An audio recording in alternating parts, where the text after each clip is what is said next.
Seguim quan passen 6 minuts de 2:15.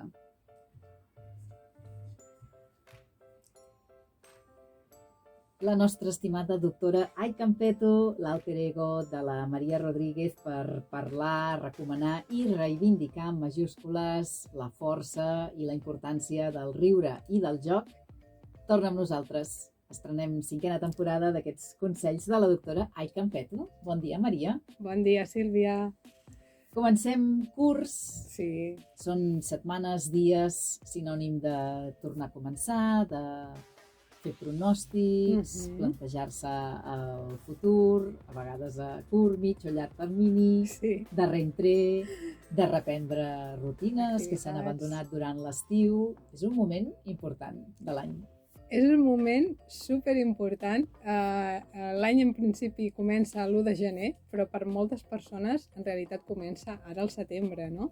Que és tot això que has dit tu, després de l'estiu, després de l'aturada generalitzada, no? Per bé que no tothom fa les vacances a l'estiu, però sí que el ritme de la societat s'alenteix, moltes activitats s'aturen, i és cert, al setembre tornem, i és com agafem embranzida i ens hi posem, no? I és moment també de formular propòsits, objectius. Exacte. Penso que en realitat cada vegada tenim més temporades en les quals ens hem d'anar revisant, no? Això de fer propòsits a les nostres vides sempre és un bon moment, També aprofito per dir això, que no t'esperis a demà si realment sents que tens un canvi, que necessites un canvi ja a la teva vida, no t'esperis a demà, no? I d'altra banda, sí, és cert que hi ha èpoques en les quals, com és per exemple ara el setembre, que és l'inici del curs, l'inici de tornar a engegar aquesta màquina, que és quan es presta a fer tota aquesta reflexió de dir, bé, què faig ara amb aquest nou curs, què faig ara amb la meva vida, com organitzo l'agenda, quines són aquelles coses que vull modificar o que vull recuperar, no? Perquè s'ha aturat, no? I així estem en aquest moment. Un moment que pot acabar resultant estressant. Molt.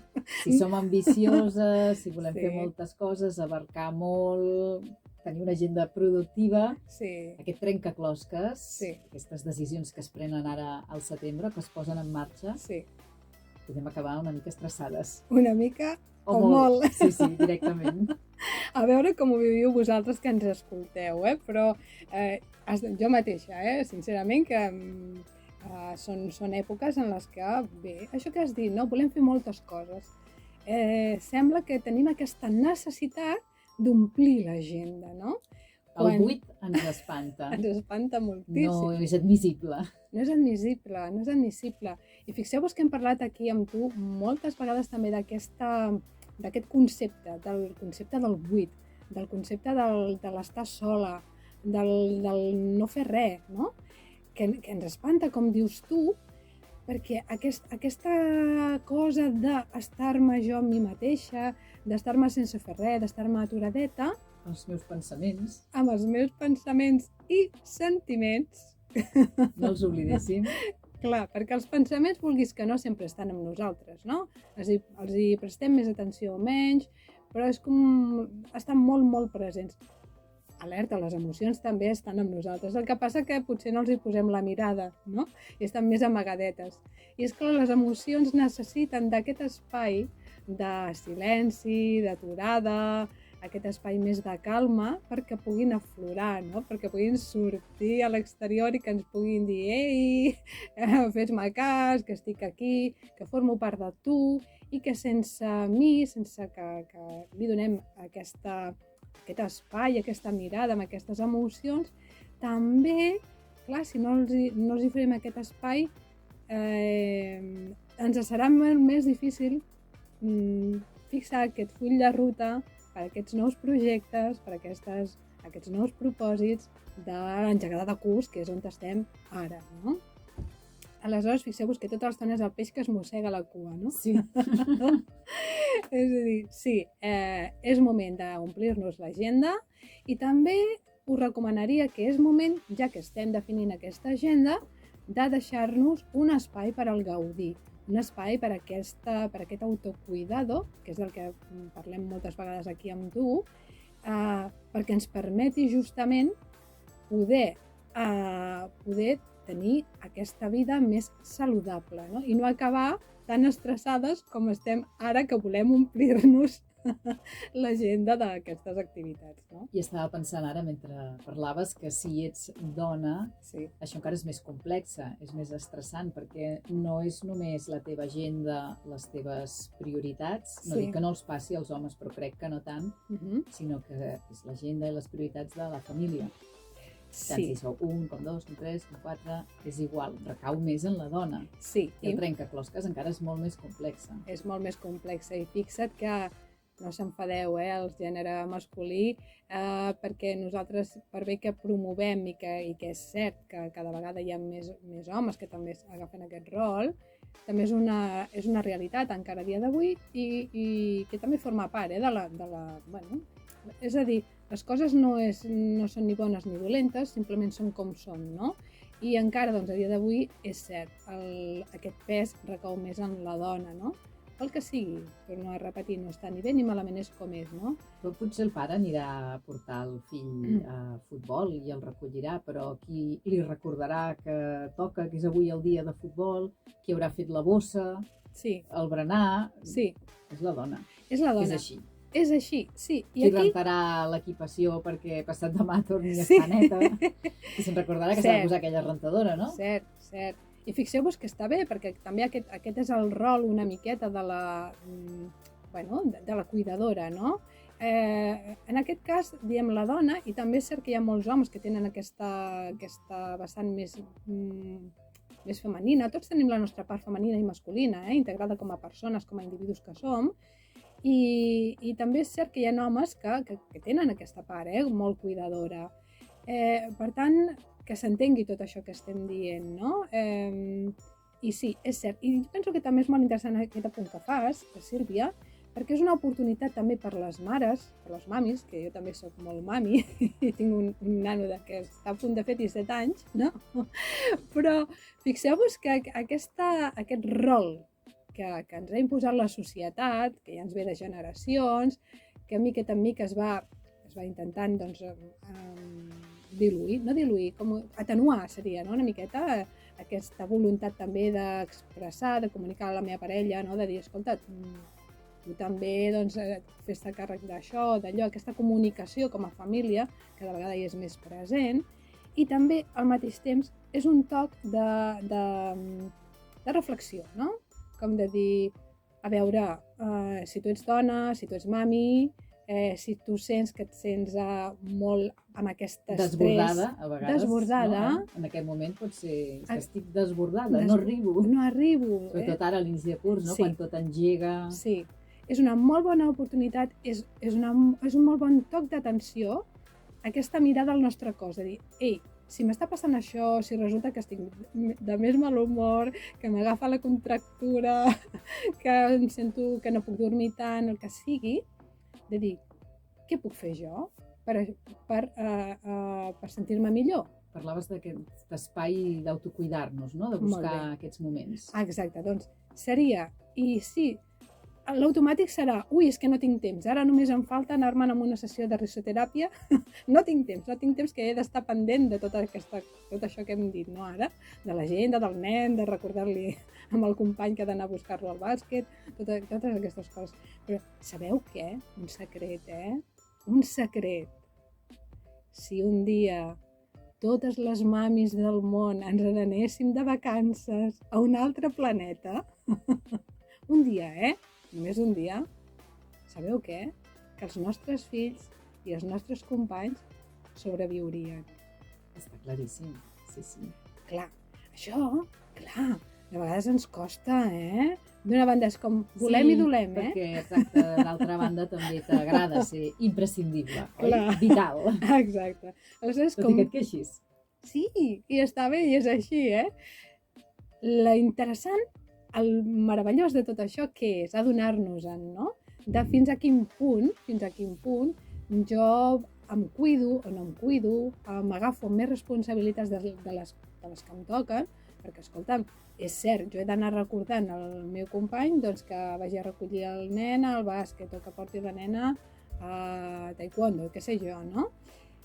I també existeixen les alarmes als mòbils, no? Les agendes, tot això. La tecnologia pot ajudar i molt en aquest sentit. Per exemple, no? És a dir, és un exercici que requereix constància, com qualsevol canvi que volem instaurar en la nostra vida, com això que dèiem de buscar aquest espai d'autocuidado, no?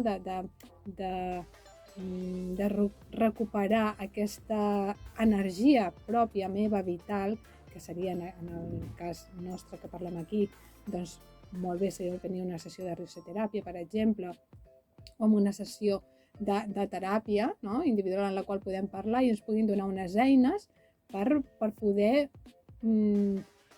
portar a terme tot això que ara tu i jo estem parlant aquí, no? Com a concretar quines eines, quins punts puc portar jo a terme en el meu dia a dia per aconseguir no sobrecarregar-me i, a més també, tenir una millor relació amb la meva família. Perquè, esclar, no sé què us passa a vosaltres, però jo, per exemple, quan em sento sobrecarregada, molt estressada, doncs l'ambient com si diguéssim que és una mica tens, no? I salten xispes i no es produeixen converses productives, no? Aleshores, clar, si puc parar un momentet, no? I reflexionar sobre això i dir, a veure, si en lloc de carregar-me jo tot això soc conscient de que no passa res, si ho demano, no? Si ho comunico amb la meva parella o amb els meus fills, amb el meu entorn, què és el que m'està passant, doncs segurament podem trobar una solució. Al principi potser ens serà difícil, no? I si jo me n'adono que si tinc un espai per mi, per anar a fer allò que a mi em senta bé, anar a caminar, a venir a una sessió de riso, apuntar-me, no sé, o anar a escoltar música, anar un dia al teatre, quedar amb les amigues, és a dir, fer alguna cosa que sigui només per tu, no per la família, no, sinó ja protegir aquesta parcel·la com a individu. Clar, si això jo entenc que és prioritari, que és de salut, segurament les altres coses aniran molt més rodades, no? És com anar al metge, no? Per això el títol de la nostra secció és la doctora Ai Campeto. Evidentment jo no soc metge, no? Soc terapeuta gestal, sí, però no soc metge, no? Però està una cosa molt clara, que tu vas al metge i et diu, miri, prenguis aquesta pastilla durant 7 dies cada 8 hores. Tu li fas cas, oi? I tant. D'acord. Doncs una miqueta que et puguis prendre en sèrio. Carai, la teva salut, no? Emocional. L'emocional. Clar. Aquesta que està més descuidada sempre. Clar. I per què? Perquè la salut emocional està directíssimament lligada amb la salut física. Amb la salut física. I això, bueno, ho podeu comprovar vosaltres mateixos, no? Jo ho tinc claríssim perquè a mi m'ha passat això. És a dir, a mi m'ha passat, quan vaig fer la formació en risoteràpia fa 6 anys i llargs ja, jo estava en un procés que tenia un mal d'esquena crònic que em limitava la meva vida diària. Quan jo vaig començar a fer risoteràpia, per mi, perquè jo en la meva essència tenia una necessitat vital de recuperar l'alegria, de recuperar aquella mirada de la vida vital que sempre forma part de mi des de menuda, quan jo me'n vaig adonar que això ho havia perdut i que necessitava recuperar-ho, i vaig començar a anar a uns tallers de risoteràpia, vaig veure que allò em funcionava. D'acord? Que em sentava bé a nivell físic, ja no només emocional, sinó que a nivell físic. Aleshores que vaig dir, ostres, això funciona, doncs vaig a veure què, no? I va ser per això que em vaig dedicar a fer la formació. A formar-te. Clar, perquè vaig pensar... Vas començar com a usuària. Vaig començar com a usuària. Com a pacient, entre cometes, seguint el símil de la doctora Ai Campeto. Molt bé. I funciona, descobreixes fins a quin punt i dius, em formaré perquè... Jo vull dedicar-me a això. Clar, perquè com bé sabeu, fa 15 anys que em dedico a treballar amb persones i la meva passió és ajudar i acompanyar les persones. Per tant, una cosa que a mi em va funcionar, doncs vaig pensar, ei, això ho hem d'aplicar, no? I és cert, tu no vas a una sessió de risoteràpia i et passen tots els mals del món. El mal d'esquena no desapareix, no?, des del minut zero. No. Però, clar, penseu una cosa, també, oi que és diferent que tu et fas un cop amb una taula i et surt un blau? Això és una cosa, i una altra cosa és que caiguis amb la bici, que sé jo, no? I et trenquis un turmell. El temps de sanació, oi que és diferent? Sí, no? Doncs en el tema de les emocions també. És a dir, quan jo ja detecto aquella emoció que ha estat bloquejada durant molt de temps, que és quan apareixen també dolors físics, com el meu mal d'esquena, per exemple, a mi m'havien fet proves i jo no tenia cap hèrnia, O sigui, no sortia res a l'ECO. D'acord? I no sortia cap hèrnia i tenia el mal d'esquena. Us ho prometo que tenia mal d'esquena que em limitava, no? Era ben real, I això segurament que molts de vosaltres us ho podeu sentir identificades, no?, amb això. Per tant, era real, sí, i a més vaig descobrir que estava molt directament relacionat amb unes qüestions emocionals. Que quan tu detectes això, que per un mateix és molt difícil, ho pots intuir. Pots intuir, pots llegir un llibre i dir, pots investigar per internet i dir, no? Però esclar, quan ja et poses en mans d'una persona que s'hi dedica, que ja entén, que et pot ajudar, que et pot acompanyar, perquè també una persona de fora que té uns coneixements et pot assenyalar molt més fàcil, doncs vols dir que això et pot acompanyar, dir, mira, podria ser això, podria ser allò, no? Més que un mateix. Segurament un mateix també pot arribar, no? Però pots tenir la intuïció, però potser no trobaries el camí, no? O potser trobaries i et trigaries molt de temps, no? Per això sempre està bé confiar en persones que en saben una miqueta més de tu en un tema concret perquè et puguin ajudar, no? I aleshores que quan tu veus i comproves que quan vas atenent aquesta emoció que està bloquejada i directament amb aquest treball, que en el meu cas i en el cas que treballem aquí, que parlem aquí, que és a través del joc i del riure, fixeu-vos una cosa tan senzilla i tan potent, no?, com el joc i el riure, veus que allò va desfent el nus a poquet i que funciona, doncs esclar, és una gran revelació. I clar, no hi ha un camí, és a dir, no hi ha un pas enrere, com si diguéssim, no sé com dir-ho, no hi ha un camino de vuelta, no? Sinó que un cop descobreixes això, saps que va per aquí, no? Això vol dir que no hagis de tenir mai més mal d'esquena? No. Tant de bo, fos tan senzill. D'acord? Però sí que és un recordatori de dir, d'acord, m'ha tornat el mal d'esquena, anem a veure. Que el va causar l'altra vegada. Clar, és que m'estic desatenent. M'està passant de nou. Un altre cop. Estic desatenent la meva parcel·la d'autocuidador. M'estic agendant, m'estic complint l'agenda de massa coses, massa obligacions que no puc sostenir. Per tant, és una alerta per dir, ei, fes allò que et puguis assolir en el dia d'avui. Que segurament pot ser que sigui diferent del que puguis assolir el mes que ve, És a dir, el tema aquest de l'actualització... Sí, has insistit d'entrada, oi? Que no cal esperar a demà. No esperem. I que s'han d'anar revisant, no?, aquests propòsits, entre cometes, aquestes intencions. Sí, proveu, recordeu que sempre tot el que diem aquí us encoratjo a que ho experimenteu, no? No va a missa, ni molt menys, No va a missa, no. Ho experimenteu.